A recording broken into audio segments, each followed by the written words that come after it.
ఖచ్చితంగా కలిసి వస్తుందండి. విజయమ్మ కూడా న్యాయం వైపు ఉంది, ఖచ్చితంగా కలిసి వస్తుంది. ప్రజలందరూ చూస్తున్నారు. వైఎస్ రాజశేఖర రెడ్డి బిడ్డ, వైఎస్ వివేకానంద రెడ్డి కూతురు ఇద్దరు న్యాయం కోసం పోరాడుతున్నారు. ఎంత కష్టమైన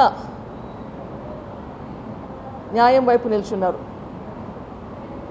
ఈ పోరాటం నాకు కానీ షర్మిలకు కానీ అంత సులభమైన పోరాటం కాదు.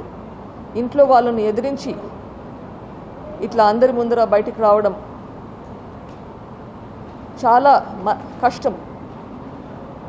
మమ్మల్ని మేము చాలాసార్లు ప్రశ్నించుకున్నాము, ఇది చేయడం ఎట్లా అని. కానీ న్యాయం వైపు ఉన్నప్పుడు మన వాళ్ళ వేరే వాళ్ళ అన్నది భేదం ఉండకుండా న్యాయం జరగాలని ముందుకెళ్ళాము. చాలా కష్టం.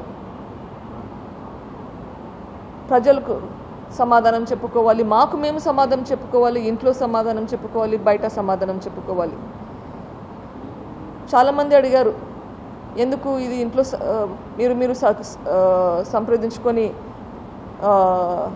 ఏదైనా క్లోజ్ చేసుకోవచ్చు కదా అని చెప్పి. కానీ అట్లా చేస్తే ఇది న్యాయం ఎలా అవుతుంది?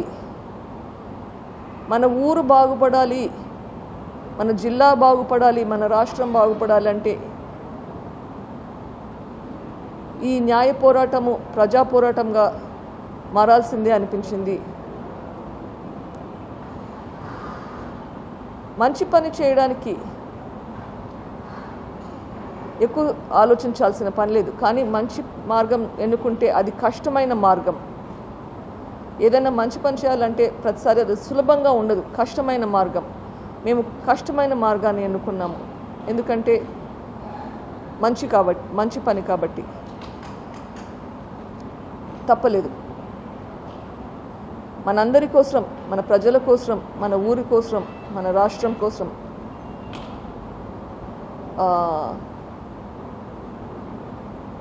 ఇప్పుడు నలుగురు ఆడవాళ్ళు కలిసి మిమ్మల్ని అందరినీ వేడుకుంటున్నాం, దయచేసి న్యాయాన్ని గెలిపించండి.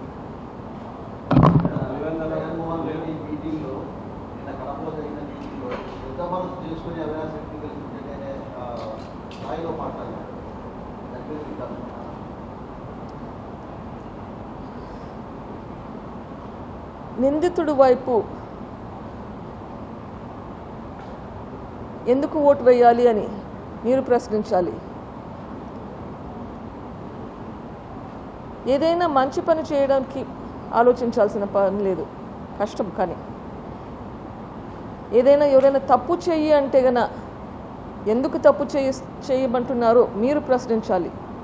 రాష్ట్ర ప్రజలందరూ గమనిస్తున్నారు. ఇది మన జిల్లా ప్రజలే కాదు, రాష్ట్ర ప్రజలందరూ గమనిస్తున్నారు, మొత్తం దేశమంతా గమనిస్తుంది.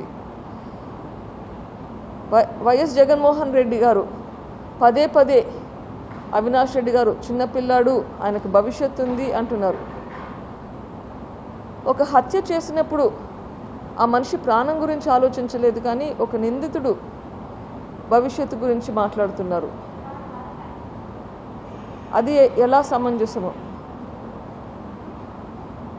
మీరు ముఖ్యమంత్రిగా ఉన్నారు, ముఖ్యమంత్రిగా మీ తమ్ముడిని వెనకేస్తున్నారు. మీకు అది తప్పు అనిపించట్లేదా? ముఖ్యమంత్రిగా మీరు న్యాయం వైపు ఉండాలి, ముఖ్యమంత్రిగా మీరు ధర్మం వైపు ఉండాలి, ముఖ్యమంత్రిగా శాంతి భద్రతలు మీ బాధ్యత. మీ బాధ్యతను విస్మరించి నిందితులను వెనుకేసుకొని రావడం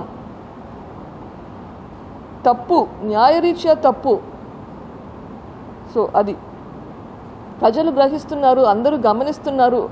అది చూసి ప్రజలకు ఇంకా ఎబ్బేటుగా అనిపిస్తుంది. ఏంటిది, మొత్తం అందరికీ లోకమంతా కోడై కూస్తుంటే ముఖ్యమంత్రి ఇట్లా తన సొంత చిన్నాన్న చంపిన నేరంలో, హత్యా నేరంలో ఉన్న నిందితుల్ని ఎందుకు ఇట్లా వెనకేసుకొస్తున్నాడు అని ప్రజలు అడుగుతున్నారు. దానికి సమాధానం కూడా చెప్పాల్సింది వస్తుంది. ఆయన క్రెడిబిలిటీ, ఆయన విలువలు, విశ్వసనీయతలు అని చాలా మాట్లాడేవారు. ఇప్పుడు ఆయన విలువలు ఏంటి, అన్నది ప్రశ్నించాల్సిన సమయం.